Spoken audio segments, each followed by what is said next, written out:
On Mother's Day, my son slapped me and called me Dad's ex-wife while referring to his new mother as his real mom. 5 minutes later, he was begging for forgiveness. If you're watching this video, tell me where you're from or what time it is for you. The knife was already down when he said it. The pot hissed behind me. The phone pressed warm against my ear.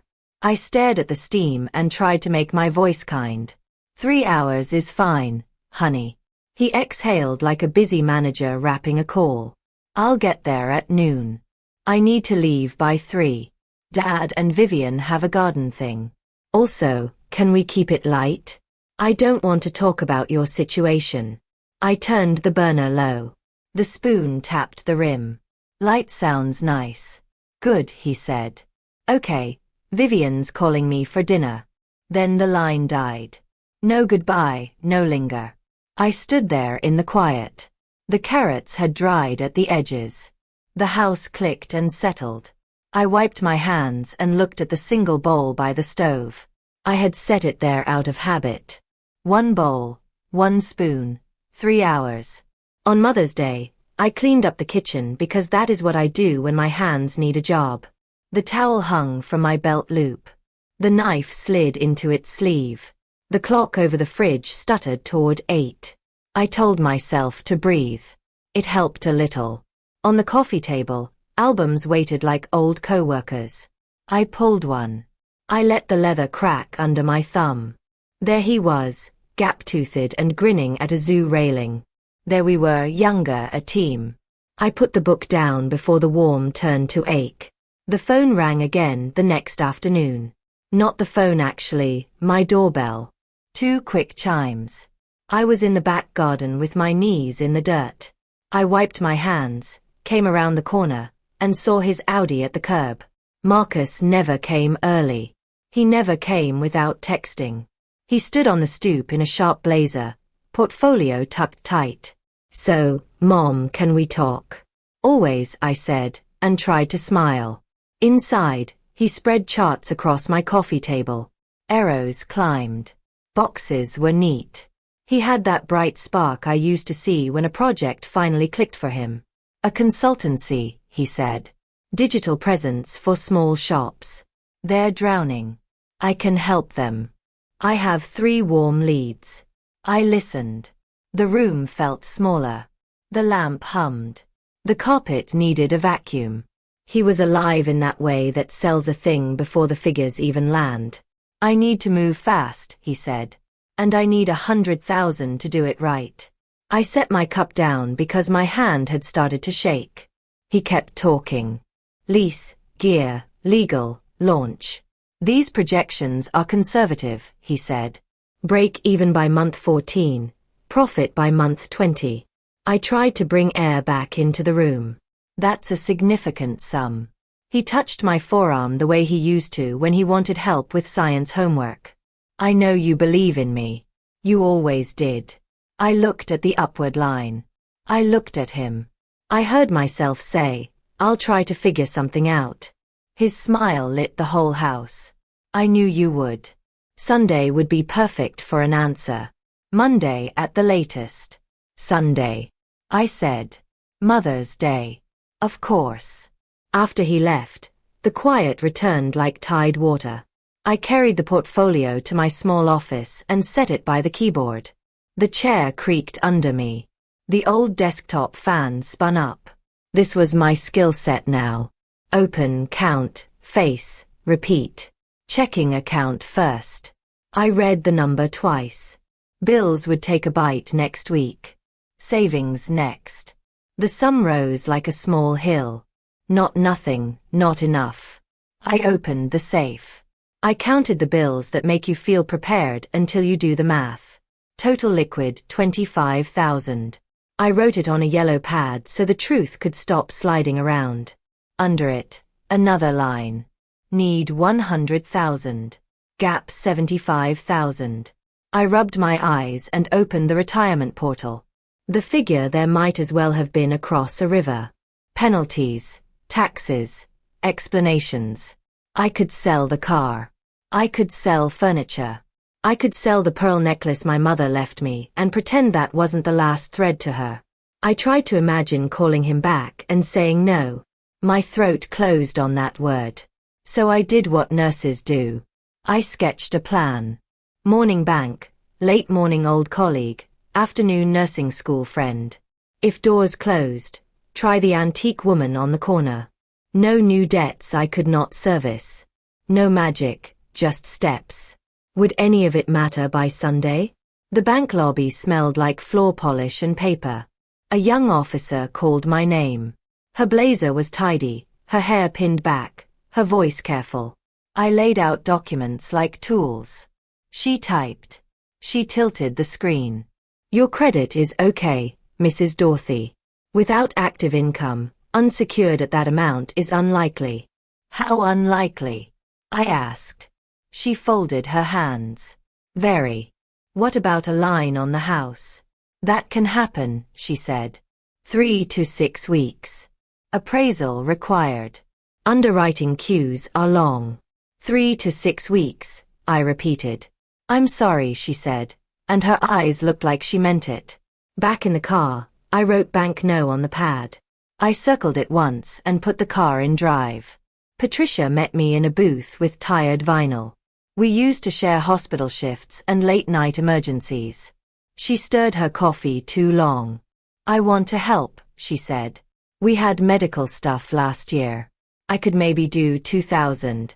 Thank you, I said, and meant it. A teaspoon helps a fire, even if you still see the flames. I drove across town to Susan's place. We shook hands on the porch like women still trying to be 20. 5 if I unwind a thing, she said. But I'd need 2 weeks. 2 weeks. I said again. That new chant. She squeezed my shoulder. Maybe he could start smaller. I smiled because it was a decent suggestion and because it would go nowhere. I knew the new math in his life. It had nothing to do with smaller. The antique woman peered through glasses that made her eyes owlish. She weighed pearls with 2 fingers. She clicked the back of my mother's necklace. She lifted our old china plate like it was a thin moon. 400, she said. And then 600 and then 2,000 if you wait for the right buyer. She swept a hand. 3 today if you need to move fast. I saw Robert at a first Thanksgiving over that plate. I saw a baby Marcus asleep in a swing while we whispered not to wake him.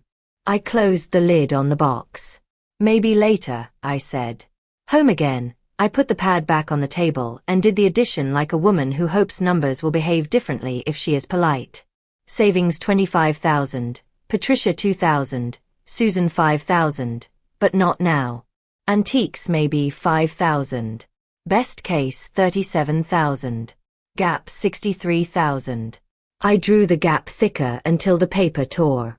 How do you tell your child that love can't print money? I cooked because my hands needed work and the fridge needed space. I seasoned and stirred and told myself that food can carry a message words cannot. I pulled the good plates. I ironed a cloth that had waited in a drawer since a better season. I wanted the house to look like someone worth keeping.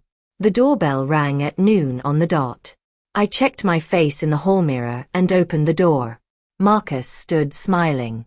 Mom, he said, bright. Then he stepped back and waved 2 people forward. I brought Dad and Vivian. Surprise. The room behind me shrank to a hallway. I moved aside because that is what hosts do. Robert brushed past with a careful smile. Vivian walked in like a woman inspecting an acquisition. Cozy, she said. Her eyes traveled the pictures, the lamp, the crown molding, the hairline crack in the front step I keep meaning to fix. I carried drinks from the kitchen and pretended the tray didn't rattle. Lunch is ready, I said. I hope you're hungry. We sat. Vivian took the head of the table. She didn't ask.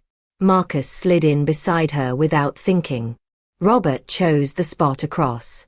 I took the foot. When did my own chair forget me? We ate. Robert filled silence with light comments about the neighborhood. Vivian offered observations that sounded like appraisals. These gutters need attention, she said like she was doing me a kindness. Heating a place this size is not efficient for one person. It's not that big, I said. It suits me. Marcus smiled at the plates. Mom always makes the best holiday meals, he said. His tone did not quite land. He checked his watch. He checked his phone. He looked happy to be efficient. I tried to keep it light because he asked. I told a short story about a difficult patient from my hospital days. It got a polite laugh from Robert and a nod from Vivian that registered as a stamp. Approved. Harmless. We ate pie and let the coffee sit long enough to go a little bitter. I wanted to take him to the albums and show him one picture. I wanted to say, remember this? I wanted to ask for a small piece of space. He beat me to it. So, he said bright again about Sunday's answer. My heart stepped hard once. I cleared my throat. I've been working the problem, I said. I kept my voice steady. I can get 25,000 quickly. I'm still short after that. I'm looking at options. Vivian set her cup down with that tiny smile she uses when she's about to present something decisive. She reached inside her jacket and placed a folded check beside the coffee ring on my table. Consider this a show of faith, she said and slid it toward Marcus. The top corner showed a string of zeros, neat as soldiers. 100,000, he gasped.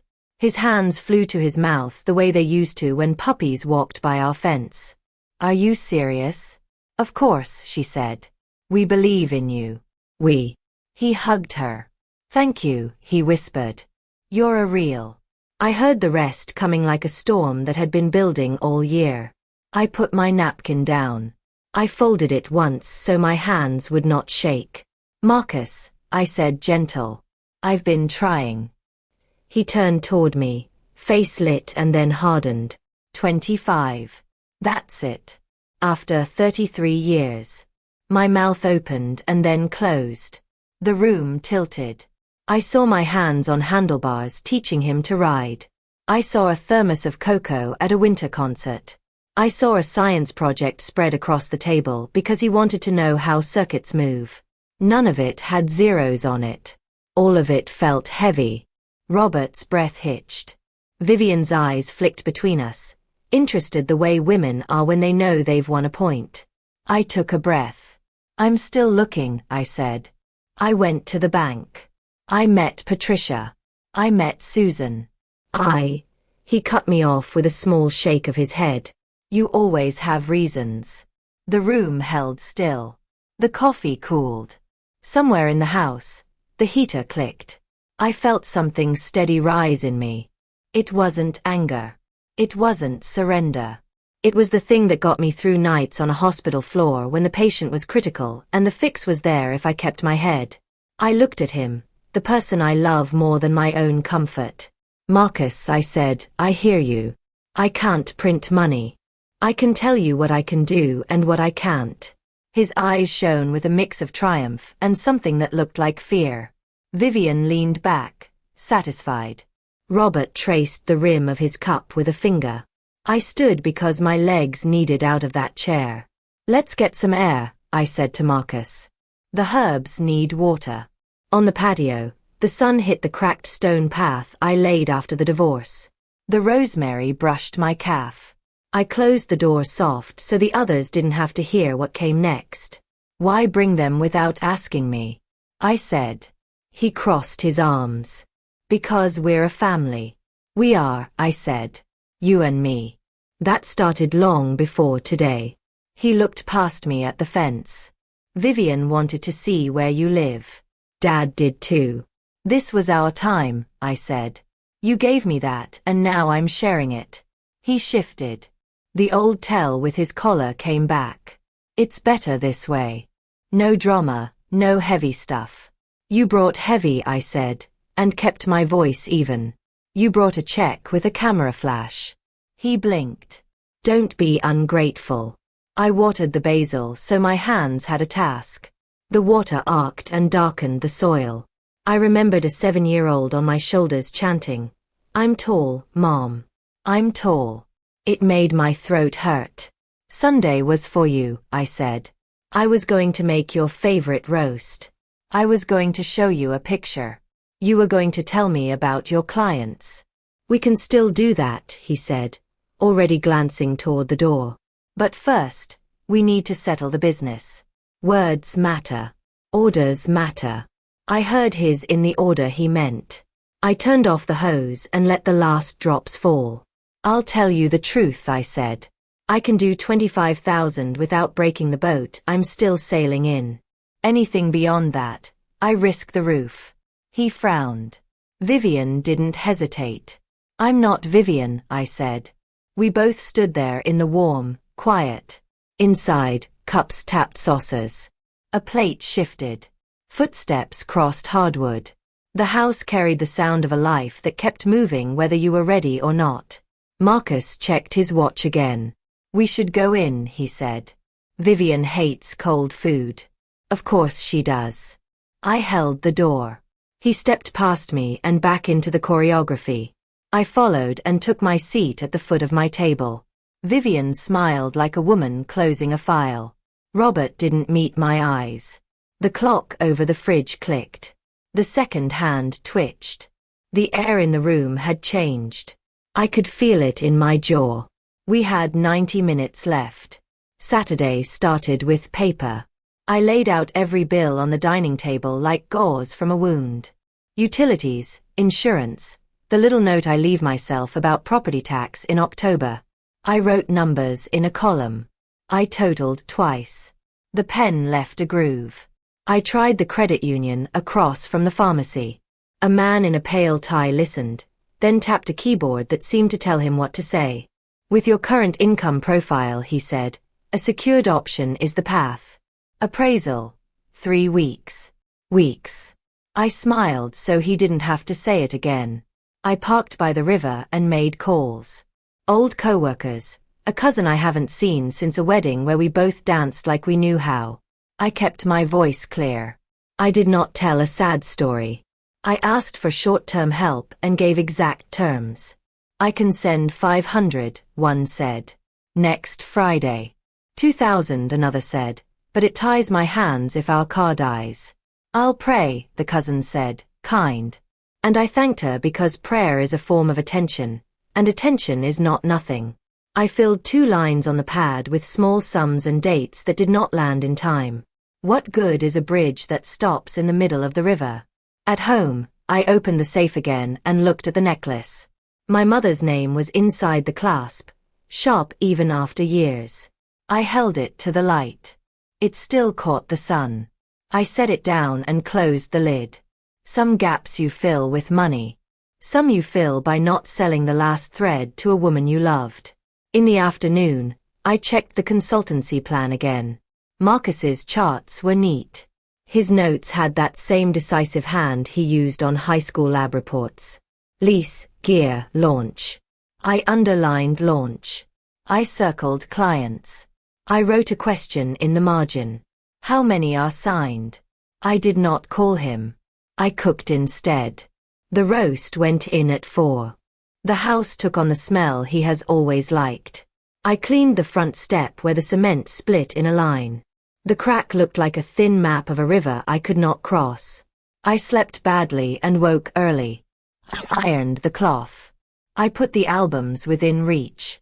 I checked for dust on the sill that no one would see. At 11, I fixed my hair again because the first pass had missed a strand that would only bother me. Then noon came and the doorbell and Marcus Bright. Surprise, he said, and there they were. Now with 90 minutes left, Vivian leaned back in my chair like a woman at a closing. The check lay on my table, white and heavy. Robert traced the rim of his cup. Marcus rested a hand on the paper. We should deposit this today, he said. Momentum matters. I know about momentum, I said. Vivian smiled. There's no shame in letting the most capable party handle this. I kept my face still. It's not about shame. It's about clarity. She tilted her head. Clarity is what I'm offering. I folded my napkin and set it beside my plate. Clarity is what I'm asking for. Robert's eyes flicked to me, then down. He always did hate scenes. I hated them, too. I cleared my throat. I want you to succeed, I said to Marcus. I have always wanted that. I have 25,000 I can transfer on Monday without risking the roof over my head. I can add to that with a plan over time. If you want help, I will help with time, calls, introductions, and work, not just money. His mouth made a line. Work is not capital. Sometimes it is, I said. Sometimes it's the difference between numbers that impress and numbers that endure. Vivian tapped the check. This is capital that endures. It endures as long as the relationship does, I said. And the terms. Terms, Marcus said. Everyone has them, I said, written or not. Say the quiet thing and see who flinches. Vivian sat forward, pleased. Fine. Terms. I'll draft simple ones. We'll call it a loan with soft milestones. No surprises. We can even put your name on a board as an advisor if that helps you feel included. My name felt like a paper ribbon on a box I didn't buy. I don't need that, I said. Marcus looked between us like a referee who already knows the score. Can we not make this about pride? I'm trying not to, I said. I kept my tone even. I'm making it about respect. He sighed and checked his watch again. We have that garden thing at 3. Can we wrap this? I looked at the table I refinished 20 years ago on a Saturday when he was small and wanted to hold the sandpaper. I looked at the plates, at the roast cooling, at the picture by the hall that shows the two of us covered in flour and smiling like fools. We can wrap it, I said. But not how you think. I stood. My legs felt heavy and steady. Let's go to the living room, I said. I want to show you something. Vivian stayed seated. We're fine here. We are not, I said gentle. Please. She took her time rising. Robert followed. Marcus looked annoyed, then came. I picked up the top album and set it on the coffee table. I turned 2 pages, then 2 more, not to drown him in a life he thinks he knows. I stopped at a photo that fits in my pocket even now. He is 3 and I am down on one knee and his hand is on my shoulder as if he climbed there. Remember that day? I asked. He glanced. The zoo. You were tired, I said. You didn't want to walk. We stopped by the railing and you put your hand there without looking. You trusted I would be where your hand landed. He stared at the picture longer than he wanted me to see. Mom. I have been there, I said. For 33 years with money when I had it, with time when I didn't, with the kind of help that doesn't make a ribbon-cutting photo and still holds a life together. Vivian shifted. This is sentimental drift. It's a ledger, I said. Just not the kind you file at a bank. When the numbers live in the heart, people who trade in optics call it drift. Marcus lifted his chin. You think Vivian's help is optics?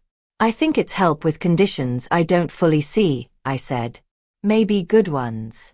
Maybe not. I won't stop you taking it. I won't clap while being erased.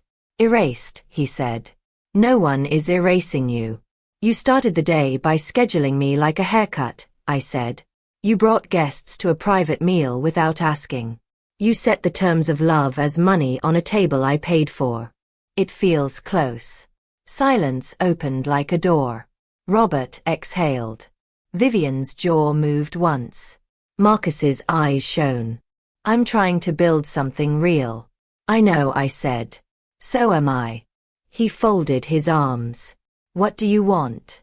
I want you to hear me, I said. I will send 25,000 on Monday. I will help in ways that don't risk the roof. You can take Vivian's check. That is your call. But you will not call her your real. I stopped because the word burned and because I had promised myself I would not bleed in front of her. He stepped back like I had pushed him. You don't get to tell me who is what to me. I get to tell you what I am, I said. I am your mother. Not perfect, not rich, real. His hand came up fast. It surprised us both. It landed with a small sound, not much louder than the clock by the fridge. My cheek stung. The room felt very bright. Robert gasped. Vivian didn't move. For a second, the house held its breath. Then sound returned. The compressor in the fridge kicked on. A bird hit the gutter outside and skittered away. Marcus clapped a hand over his mouth. I put my palm on the back of the sofa to steady myself. I felt old and very clear. Okay, I said and nodded once. Okay. There's a line that once crossed shows you the rest of the map. I walked to the kitchen and ran cold water. I pressed a towel to my cheek. I breathed in slow and out slow the way the charge nurse taught me when the code was running and we had to keep our heads. Vivian appeared in the doorway. You provoked him, she said, voice low. I kept the towel on my face. No, I said. I named a truth he didn't like. She smiled, that small smile that makes you feel weighed and found light. You're making a scene. Not yet, I said. She blinked. Is that a threat? It's a schedule, I said. At 3, you have a garden thing, a public one. She studied me. You wouldn't. You don't know me, I said. She shrugged. Your son does. He used to, I said. We will fix that part or we won't. But we won't pretend at my expense. She turned away. Clean yourself up, she said. You look ridiculous. When she was gone, I stood alone for one count of 60. The sting faded. The clarity did not. I went back to the living room. Robert was on the edge of the sofa, hands clasped. Marcus stood by the window, breathing like he had run a flight of stairs. I'm sorry, he said so soft I barely heard it. Thank you, I said. He looked small. It made something in me want to put a blanket on his shoulders like I used to do after skating lessons when his lips were blue. I did not move. I did not rescue us both from the truth. I don't know why I did that, he said. I do, I said. You were about to say a thing that would burn the bridge behind you. I asked you not to. Your anger reached for the nearest match. He flinched. You make everything sound like a lesson. It's a habit, I said. It's how I loved you when I had more time than cash. His eyes filled. He wiped them fast. We should go, he said to the room, not to me. Vivian checked her watch. We're late. Robert put a hand on Marcus's arm. Honey, it's fine. It's not, Marcus said. And the word meant the opposite. They moved toward the door. I didn't follow. At the threshold, he turned. Monday, he said. The 25. Monday, I said. You'll have it. He nodded once. Vivian opened the door. Afternoon light filled the hall. They stepped out. The closing click sounded polite. The car door thumped. The engine turned over and faded. Silence returned. Then the small sounds of a house that has learned to keep a person company. I set the towel in the sink. I wiped the table. I put the check back in a neat stack of things that did not belong to me. Some wars end with bans and flags. Some end with a list and a time. I washed the plates and let them dry by the window. I put the roast in a container and labeled it for a week. I do not want to face hungry. Then I sat at the desk and wrote 3 things on the yellow pad. Transfer 25,000 Monday 9 a.m. Write letter for garden party 3:30 p.m. Bring the ledger that never fit in a spreadsheet. I underlined the 3rd item. I thought about the best place to stand so voices carry without me having to raise mine. I thought about who would be there and what they think they know and how much of a life fits in a sentence if you pick the right one. Then I slept in the chair for a while because even clarity has a cost. When I woke, the house was dim. I stood, stretched, and walked the back path I laid after the divorce. The rosemary brushed my calf. The basil leaned thirsty again. I watered it. The water darkened the soil, then settled. Tomorrow would come with its own math. Monday too. But first, there was a garden full of people and an open mic for someone's speech about lilies. There was a place to stand. There was my voice and there was a line behind me now, bright as chalk. I wrote the letter 3 times. The first draft swung like a hammer. I set it aside. The second sounded like a woman asking for pity. I tore it. The third held to the thing I could stand on. It said what happened. It said what would happen next. It used my voice. I folded it once and slid it into my pocket. I added the yellow pad with the 3 lines. I added a thin folder of copies from my file cabinet, not to wave around, not to shame, to put a fact on a table if someone tried to move the goalposts again. Then I called Harold. He runs the garden guild. He knows every rose in a half-mile and who planted it. Their event was open to neighbors. It always was. I had helped carry tables last year when Vivian was out of town. I had hauled ice the year before. Harold, I said, it's Dorothy. I'd like 1 minute at the mic today. Not a speech, a note. He paused. Is this about Robert and his wife? It's about me, I said. And Mother's Day. Another pause. 1 minute, he said. At the end before we thank volunteers, you keep it gentle or I cut you off. Fair, I said. I showered and put on a clean blouse. The cheek had a pale mark.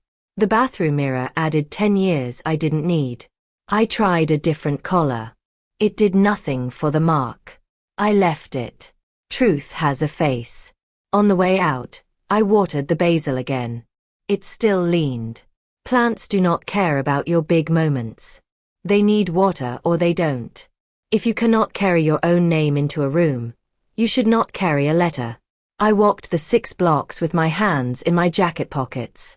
Cars eased by. Kids on scooters wove a loose dance. The day felt warmer than morning.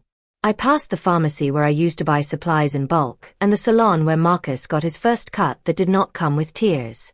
I let the memories rise and settle. The garden felt like it always did when people bring chairs and try to act like a small town. String lights. A folding table with lemonade. Laughs that sit a little high in the throat. A microphone on a stand that feeds a small speaker. You could hear it on the far path if the wind behaved. I saw Robert by the hydrangeas. He wore the blue shirt I always liked. Vivian stood with a woman from City Council and a man who prints glossy cards for every cause. She looked composed. She looked at home. Marcus walked between clusters of people like a person doing outreach. He smiled, the smile he learned in sales. He hugged a woman from the yoga place. He took a picture with someone's dog. He looked over once and saw me. Something passed over his face. Not shame, not warmth. A calculation that ended with a small nod. He came over. Mom, he said, I didn't expect. It's a public event, I said. He glanced at my cheek. Does it still hurt? No, I said. The sting left. The clarity stayed. He closed his eyes for a second. Please don't make a scene. I asked for 1 minute, I said. To say a true thing. After that, I will leave and you will have your party. His jaw tightened. What true thing? You'll hear it when everyone does, I said. It is about me. You are in it because you are in me. But I won't use your secrets to score points. I won't swing. He studied me. I don't know what that means anymore. It means I love you, I said. And I am done being erased at my own table. He looked like he wanted to argue. He didn't. I have to talk to donors, he said, and the choice of word made me smile in a way that was not kind. He left. I stayed near the sycamore. I nodded to a woman I know from the pharmacy aisle. She nodded back like women who share aisles and the quiet sense that things break in the same way. Harold moved from folding table to folding table like a marshal. He raised his hand and took the mic. Friends, he said. Thank you for coming. The lilies don't plant themselves. They come from hands. And hands come from neighbors who show up. We have tea. We have a raffle. We have sun that will slip behind those chimneys in an hour. So be quick if you want the good cookies. People laughed. The small speaker held up. I could hear him fine. We also have a schedule, he said. 2 small notes, then a thank you. First, Regina found a wallet. If it's yours, see her by the hostess. Second, Dorothy asked for 1 minute. She carried tables last year when my back gave out, so I'm giving her 60 seconds. Dorothy. I walked to the stand. My legs felt steady, my breath lined up. I kept my hands at my sides. I did not look at Vivian. I did not look at Robert. I did not look at Marcus. I looked at the microphone, then at the faces of people who came for flowers and small talk. Thank you, I said. The sound came back to me thin, but enough. It's Mother's Day. Some of you are mothers. Some of you have them. Some of you avoid this day for good reasons. Mine is simple. I took the letter from my pocket. I did not read yet. My son gave me 3 hours today, I said. He had a full schedule. I washed the good plates. We ate. We talked money. A thing happened that should not happen. I won't retell it here. A sparrow cut the air and was gone. A fork clinked a paper plate. Someone near the lemonade shifted. I am here to say one sentence into a small speaker in a small garden so I can live with myself tomorrow, I said. I am Marcus's mother. 33 years and counting. I am not a placeholder. I am not a haircut you fit between tasks. I am not a checkbook. I am a woman who raised a boy and I am still here. I let the sentence land. I did not rush. Vivian, I said, still not looking at her. Your help to him is yours to give. I will not compete. I will not leave the stage so you can stand center while I fetch water. I will wire 25,000 tomorrow because I said I would. I will help with work. I will not sell the roof over my head to buy a chair at a table where my place card keeps sliding off. I opened the letter. The paper shook once. I held it until it stopped. This is the part one did write down, I said. Because sometimes you get 1 minute and you don't want to waste it. I read. Dear neighbors, if you see me, see me. I carried this boy on my shoulders through a zoo. I taught him how to check vitals and when to ask for help. I missed 2 promotions so I could make a recital that went long. I kept a ledger not of money but of hours that could have gone to the next rung. I am not asking you for favors. I am asking you to stop acting like I died. I folded the paper again. That's it, I said. Thank you for the lilies. I stepped back from the mic. The garden held a breath. Then Harold put his hands together once, decisive. People followed. Some clapped like you do when something lands and you do not want to discuss it. Some didn't. That was fine. The quiet after a true thing can be louder than any shout. I turned to go. Vivian stood with her arms crossed. Her mouth held that pleased line that says she has found an angle. She leaned in. Performative, she said, soft enough that only I heard. True, I said. Humiliating, she said. For Marcus. Not if you listen, I said. She smiled. You won't win this. I'm not playing your game, I said. Robert moved to block the angle between us. Enough, he said. His voice had the old steel in it. People are looking. They can look, I said. Robert's eyes went to my cheek, then back. You should leave. I am leaving, I said. I wanted you to hear the same sentence the neighbors heard. What sentence? He said, though he had heard it twice. I am his mother, I said. Still. Something in his face softened, then hardened again. I know, he said, and the words sounded tired. I also know we are in a different phase. Phases don't erase facts, I said. He looked past me at Marcus. He is scared, he said. He won't say it that way. But he is. You push and he bites. I named a line, I said. He crossed it. I saw, Robert said. He swallowed. I am sorry for that. We stood in the heat and let air move between us like a truce. Take care, he said at last. You too, I said. I left by the side path. A child in a red shirt ran past me with a ribbon on a stick.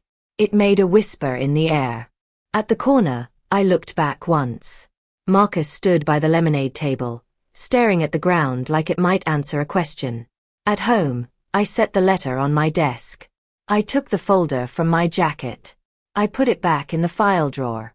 I did not need it. Copies of hospital bills and orthodontic payments can be a small god if you let them. I had used my voice instead. I made tea. I ate the roast cold from the container with a fork. It tasted like salt and thyme and work. The phone buzzed. A text from Marcus. 10 words. Please don't post about this. I'm handling optics. I stared at the screen until the words settled into what they were. I typed back. I spoke then left. That is all. 3 dots bloomed. They vanished. They came back. A final line. Monday 9 a.m. Yes, I wrote. 9 a.m. A door you will not enter can still be a door you stand beside. I slept better. Not deep. Enough. In the morning, I went to the bank with the slip already filled. The teller wore a daisy pin. She asked if I wanted a receipt. I said yes. I put it in the folder behind the letter. At 9, I stood by my desk and hit transfer. The number dipped. The line on the screen felt like a keel. I breathed. I wrote paid beside item 1 on the yellow pad. At 10, I drove to Patricia's and gave her the extra gauze from a project that will never return. At 11, I called Susan and told her to keep the 5 and put it toward her kids' dental work. She argued. I said no. She said okay and swore at the world. It helped her. At noon, I walked the garden path behind my house. I picked one basil leaf and rubbed it between finger and thumb. The smell climbed and sat steady. The phone rang. Not a text, a call.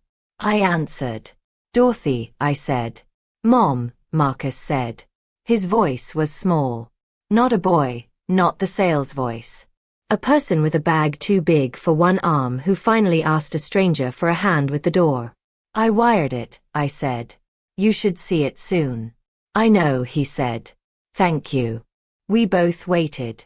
The line hummed. I'm mad at you, he said. And I'm something else. I am here, I said. You made me look like a bad person, he said. But maybe I needed to see the whole picture. People clapped, I said. Some didn't. You decide what that means. He took a breath. I said something at the party after you left, he said. When people asked, I said you were complicated, that you can be difficult. I said. I'm a woman. He gave a sound that was almost a laugh and almost a cry. Dad says I should apologize for what I said. I did not make it easy, not to be cruel, to make sure the word meant what it needed to mean. For the slap, he said. For the thing I was about to say, for making your day into a meeting. Okay, I said. Apology accepted. It doesn't fix it, he said. It notes it, I said. We can start there. He breathed out. Vivian wants to set terms today. She says we should move fast and sign. You are a grown man, I said. Say what you need. What do you think I need? He said. A calendar, I said. 3 months of expenses in cash. 3 signed clients. A promise to yourself that you will not borrow identity from investors. He was quiet. You wrote that down, he said. I did, I said. Will you look at the draft before I sign? He said. Yes, I said. Not as a lawyer, as your mother. He made the small sound again. Okay.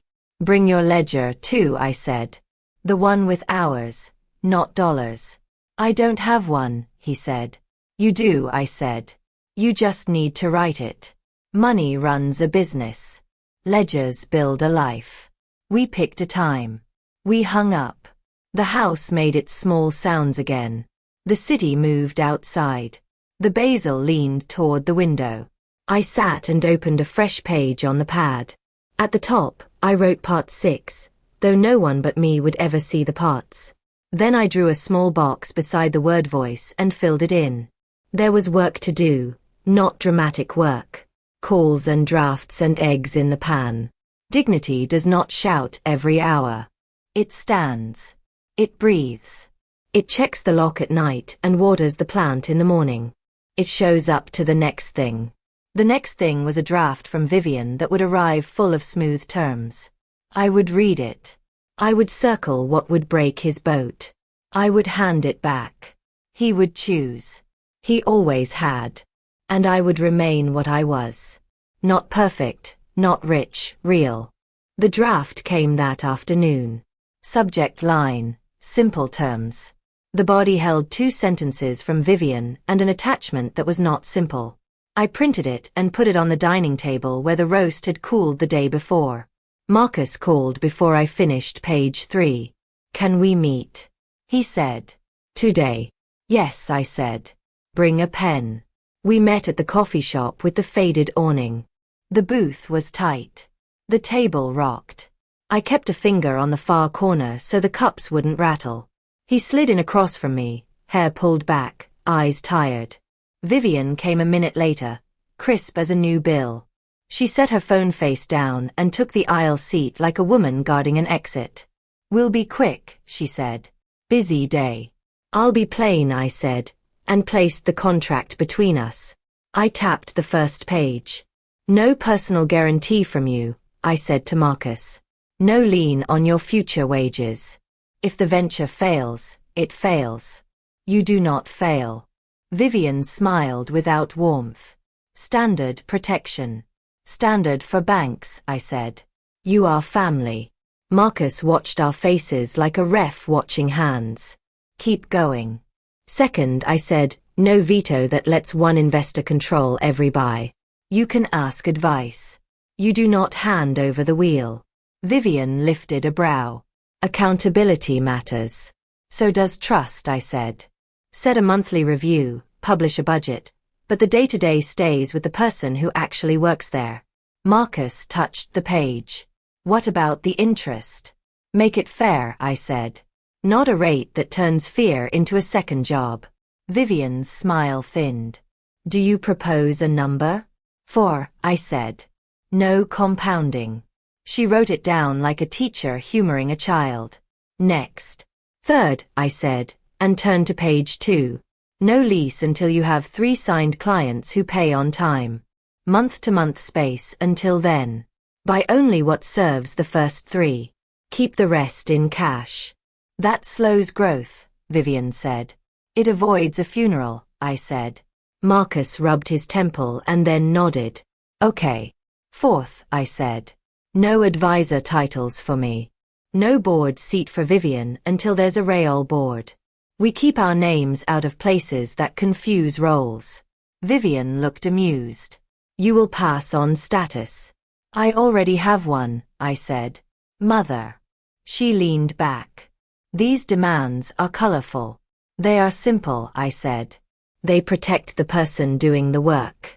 Marcus took the pen. He crossed out the personal guarantee. He circled the veto clause. He wrote 4, no compounding above the rate. He starred the client rule. The ink looked braver than he felt. Vivian watched his hand move. You should think, she said. Speed wins. So does staying afloat, he said, not looking up. The server brought coffee and a single plate of toast none of us touched. People at the next table talked about a little league game. A bulldog snored by the door. Marcus capped the pen. I want these changes, he said. His voice wavered, then found a steady line. If that breaks the deal should break. Vivian studied him. Something in her recalculated. I will speak to the lawyer, she said at last. We can adjust. Good, he said. She slid out of the booth. I'll call in an hour, she said, and left the phone where it lay. She remembered it at the door and came back for it with a flash of annoyance, then was gone. We sat a minute while the bulldog dreamed and the coffee steamed. Marcus looked at the contract and then at me. Do you hate her? He asked. No, I said. I don't hand that out. She plays a game I will not play. She helps, he said quiet. She does, I said. Sometimes help comes with a string. Cutting the string is still help. He nodded and slid the papers back into the folder. Thank you, he said. For yesterday, for this. You said what mattered, I said. That was harder than these lines. He looked at my cheek. It's still a little red. It matches the folder, I said. That got a small laugh we both needed. We walked outside. The day had that pale light that makes everything look honest. He hugged me quick, not to make a show, and went left. I went right. At home, I set the yellow pad on the desk and drew a box beside item 2. I filled it in. Then I made dinner for one and ate it without pretending the chair across from me was full. The phone rang at 8. Robert. I heard about the coffee shop, he said. News travels, I said. Thank you, he said. For not torching it. I prefer sandbags to fire, I said. He breathed out. She's angry. She's allowed. She thinks you embarrassed her. She embarrassed herself, I said. I just pointed to the stage. He didn't argue. Marcus is reading the new draft. She cut the worst parts, not all. His choice, I said. I know, he said. It's his, and I keep trying to make it mine. Old habits, I said. We were quiet a moment. I'm sorry I brought them, he said at last. To your house. I knew better. I would have said yes if you'd asked, I said. But ask. I will, he said. Good night. Good night, I said. The revised draft landed in my inbox the next morning. Changes marked in blue. The strings were thinner, a few still tied. Marcus texted, read with me. He came over with coffee. We sat at the same table where the portfolio had first arrived. We moved line by line. We kept our voices low. We cut a clause that let her call the loan at her sole discretion. We added a line that put any disputes into mediation before court. We wrote a short, clear sentence about how to wind down with dignity if the numbers didn't land. By noon, he looked lighter. I can breathe, he said. Good, I said. Breathing helps the numbers behave. Vivian knocked without texting. She came in after a half beat, not waiting for my answer. She wore that smile people use when they want to show they are not rattled. Shall we sign? She said. Marcus looked at me, then back at her. With the changes, he said. Yes. I handed her the marked pages. She scanned them, her jaw tight. She pushed once, then twice. He didn't slide. After a pause that tried to stretch the room, she nodded. Fine, she said. Let's finish. We signed at the end of the dining table. No champagne, no photos. The pen scratched. She kept her copy. He kept his. I kept nothing. At the door, she turned to me. You made this harder than it had to be. I made it hold, I said. She left without answering. Marcus lingered. Will we be okay? He asked. We'll be real, I said. That'll have to do. He smiled at that, small and true. I have a meeting with the bakery at 2, he said. They want help with their website. Bring a sample plan, I said. Charge less than you think for the first month. Charge what it's worth by month 3. He took a breath like a diver picking a spot, then left. I stood at the window and watched him cross the street. He did not look back. He lifted a hand at the corner like a small wave to the air. On the desk, the yellow pad waited. I drew a line after item 3 and wrote a new line I had not expected to write. Sit at back of launch. Leave before speeches. Let him have the light. I left the pen there and went to water the basil. It had perked up. It would need more in 2 days. Plants are honest that way. You give them what they need or you don't. And they tell you the truth without trying to win. That night, sleep came easy. Not deep. Enough. The Monday transfer sat like a dent in my month. I opened the folder and made a new page. I listed what would give. The cable bundle, the meal delivery service I pretended was healthy living, the trip I had promised myself when the hospital finally closed that wing. I drew a line through dental crown and wrote spring. The pen dug into the paper. I kept the necklace. I kept the plate. A roof and a thread are not for sale. Neighbors looked at me a little too long that week. Some nodded. Some shifted like I had said a thing they agreed with and would rather not discuss. Harold left zinnias on my porch with no card. Patricia dropped off a pie and stayed in her truck. People know when a woman stands up. They know when it costs her. Robert called twice to say logistics and nothing else. The second time, he let the phone sit quiet long enough to feel like an apology that didn't have words yet. I said good night. We left it there. Marcus sent a photo of his first invoice. The bakery. It had the right lines. It named the work plainly. I texted back, good bones. He replied with a thumbs up, and a minute later, they paid the deposit. I made spaghetti and ate it in the kitchen. The chair across from me stayed empty. This is a cost, too. You do a true thing, and the house gets even quieter before it gets better. If it gets better. On Thursday, I found the adoption papers in the file drawer, thin as a shirt. His name in my hand from 33 years ago, the court stamp. Robert in a picture by the courthouse steps, young and fierce, Marcus on my hip, hair stuck to his forehead from crying, asleep by the time the judge shook my hand. I sat at the desk with that page for a long time. Then I put it back where it belongs. Marcus came by on Friday with a laptop and a list. We sat shoulder to shoulder and crossed off 2 tasks without talking much. I can't figure this calendar plugin, he said. We figured it out. He stood to go, then paused. Vivian is hosting a launch night, he said. Donors, clients, press if she can swing it. Her party, I said. My work, he said, and met my eyes. Then you set the order, I said. Will you come? I'll sit in the back, I said. I'll leave before the speeches. Okay, he said. Thank you. When he left, I wrote that plan on the pad so I wouldn't forget that humility is a choice, not a costume. I washed the dish from his coffee. I watered the basil. It kept telling the truth, 1 leaf at a time. Part 6. In the open. The space on launch night was a borrowed studio with white walls and a too loud speaker. Someone had parked ferns by the entrance to make it feel alive. The bakery sent cookies with neat icing. The yoga owner hugged everyone. The designer kid from down the block had made a logo that looked like a bright door. I stood where the sound was softer. Back left near a rack of folding chairs. Robert saw me and gave a small wave.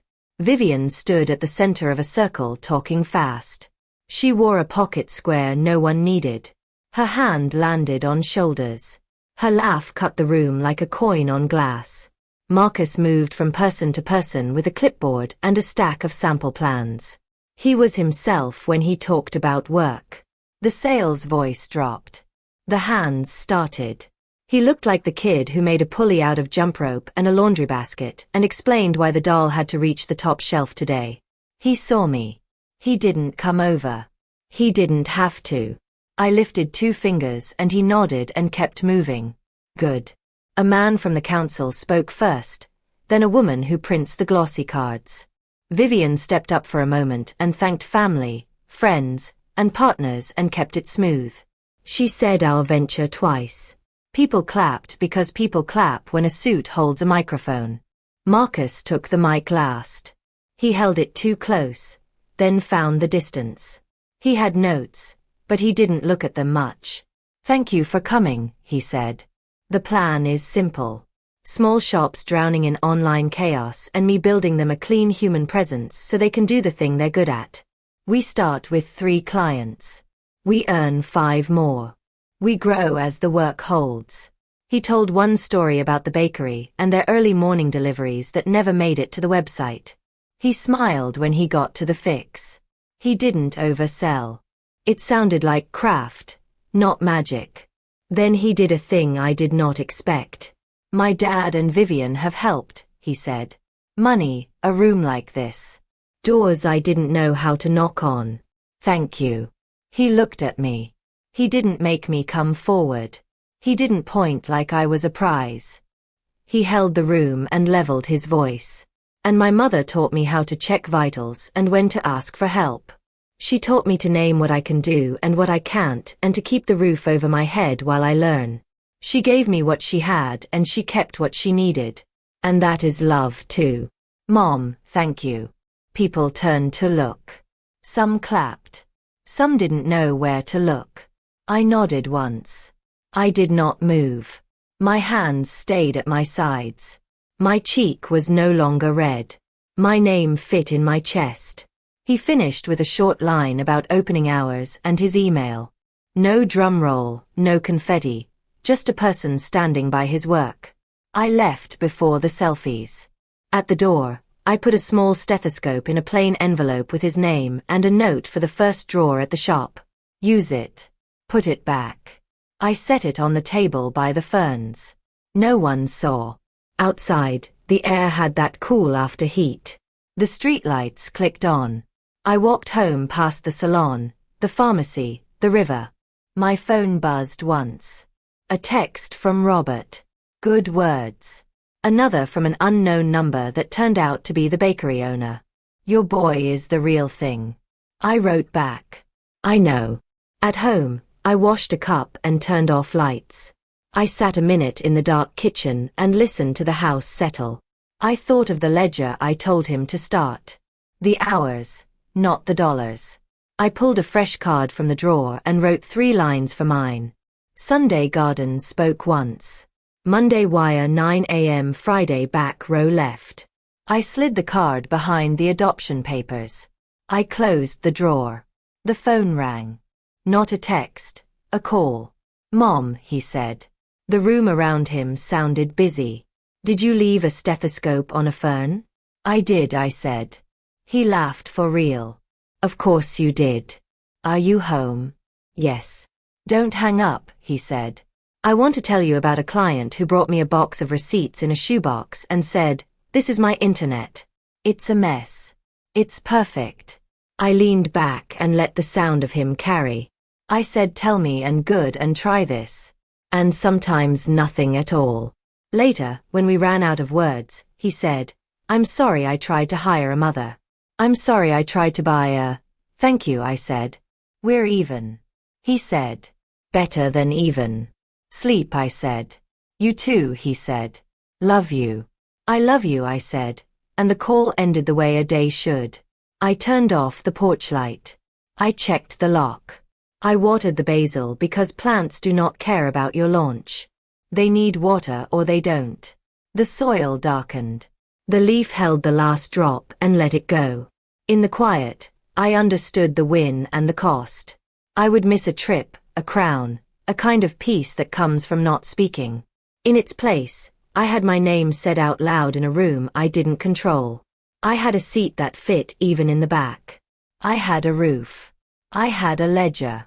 I had a son moving toward his work with both hands. And I had this, the simple weight of being his mother. Still. By winter the basil was gone. I cleared the box and planted parsley because it forgives more. The house learned the new rhythm. Coffee, lists, a walk past the river when the sidewalks were clear. Marcus sent updates that sounded like work. Bakery paid month 2. Yoga added gift cards. New lead from the bike shop. No cheerleading, just small blocks that stacked. I wrote each on a card and slid them behind the adoption papers. The drawer held both kinds of proof. Vivian kept her distance. She sent 2 emails with friendly reminders and one with opportunities to scale. Marcus answered those. He copied me twice. His language was clean. We will revisit in Q3. Not aligned with current burn. He had learned to say no without apology. That is a skill that opens a life. Robert came by once with a pie he had not baked. We ate a slice and talked about a movie. On his way out, he touched the frame by the hall with our flower faces and smiled like a man who remembers both the mess and the joy. In March, Marcus sat at my table with his ledger.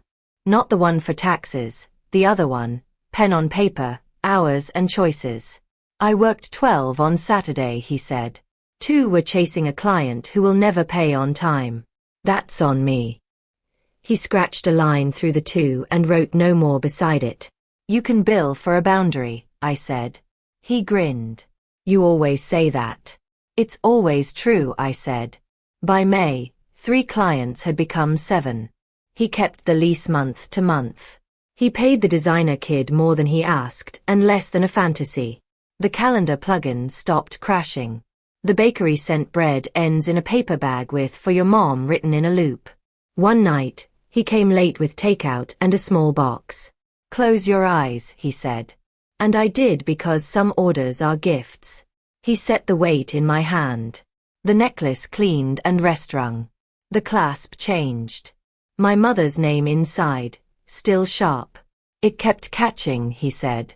"Now it closes like itself." I held it to the light. The pearls caught the lamp. "Thank you," I said. "Invoice me for the repair," he said and laughed. Summer came. The garden guild strung lights again. I went and carried tables because backs still give out. Harold let me talk for 30 seconds about mulch and nothing else. That felt like a fresh start. On a Wednesday in June, Marcus stood in my kitchen with 3 checks. "First repayments," he said, and put them on the table. "You don't owe me," I said. "I do," he said. "Not because you asked, because I can." We argued for 3 minutes. He won. I took 1 check and slid the other 2 back. "Put those in a boring account," I said. "The kind that keeps a roof." He rolled his eyes. "I know," he said. 3 months' expenses, then we talk." "Now you sound like me," I said. "Someone has to," he said and grinned. At the end of that month, he ran a small workshop in the borrowed studio. 10 shop owners, a whiteboard, coffee, and dented urns. He spoke with his hands. He showed them how to place a button and why "contact us" should be a sentence that invites. I sat in the back again. I left before the photos. A woman in a paint-covered jacket caught me at the door. "You Dorothy," she said. "Yes." She said, "You taught him to check vitals." "I taught him to record them," I said. She laughed. "That too." On Mother's Day he came at 10 without a clock in his voice. He brought nothing and asked for nothing. We walked to the zoo because the city was doing free entry for residents. The goats had the same bored look goats always have. The penguins smelled like the ocean and a bus stop. At the railing by the overlook, he reached for my shoulder without looking. His hand landed where it always had, warm, steady. He did not pull away. "I used to hate this hill," he said. "You were tired," I said. "I was dramatic," he said and smiled. "Both can be true," I said. We ate ice cream that melted too fast to be tidy. We sat on a bench and let the day move around us. He told me about a client who brought in a shoebox filled with passwords on sticky notes. He said the box was his server. "We got him out of the box," he said. "Good work," I said. "I like the work," he said. "I like the line you drew, too." "It cost," I said. "I know," he said. "I paid some of it. You paid the rest." We stopped at the pharmacy on the way home. He bought 2 packs of bandages and a thermometer. The clerk nodded like a woman who has seen us for years and chooses not to make it a speech. Back at the house, he checked the crack on the front step. "Still there," he said. "It's a good reminder," I said. "Of what?" he said. "That things hold even when they split," I said. "If you mind them." We ate roast at the table where the check had sat. No guests, no watch on anyone. He looked at the plate and then at me. "I'm sorry it took a small stage to hear you," he said. "Some rooms are loud," I said. "Small speakers help." He laughed. "You and your speakers." "Me and my lists," I said. "Me and my plants." We washed dishes and let them dry by the window. He dried one and set it down like a person who had learned that small chores are not small. The light fell on the counter in a way that would be corny to mention if I didn't see it every night. When he left, he stood in the doorway a moment longer than a goodbye needs. "Next week," he said. "Tuesday. I bring forms you will hate." "I will hate them efficiently," I said. "Love you," he said. "Love you," I said. He went down the steps and onto the sidewalk. At the corner, he lifted a hand. It could have been to me or to the day. It counted either way. I sat in the quiet and opened the drawer. I moved today's card behind the papers, then pulled the first card I wrote after the garden and read it again. The lines were simple. Speak once, wire at 9, back row left. I slid it back and closed the drawer. The tick of the watch on my wrist found the room and made its own small claim. Later, Vivian called. First time in months. I let it ring once so I wouldn't answer by habit.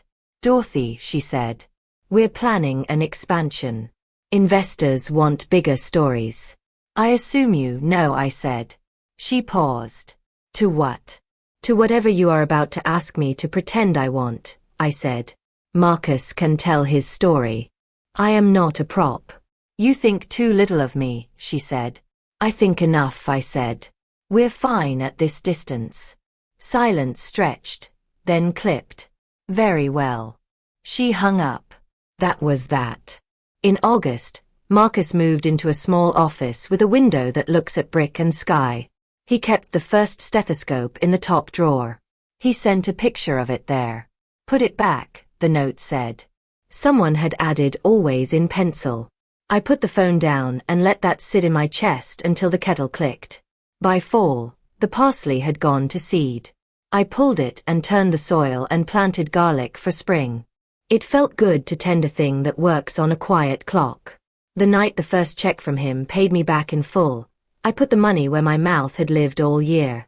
I called the dentist and booked the crown. I booked a short train trip for winter, not far, a river town with a good diner. I wrote both on a card and added them to the drawer. Before bed, I checked the lock and watered the plant and turned the watch face down on the nightstand like my mother used to. The tick slowed the room. The house settled. What we had did not look like a movie. It looked like a table that held, a face that healed, a room where a sentence could live without breaking a window. It looked like work. It looked like grace in the small sense, earned and kept. And it felt like this when I said it to no one. I am his mother. Still. If this story resonated with you, leave a like and consider subscribing. You can also drop any comment below.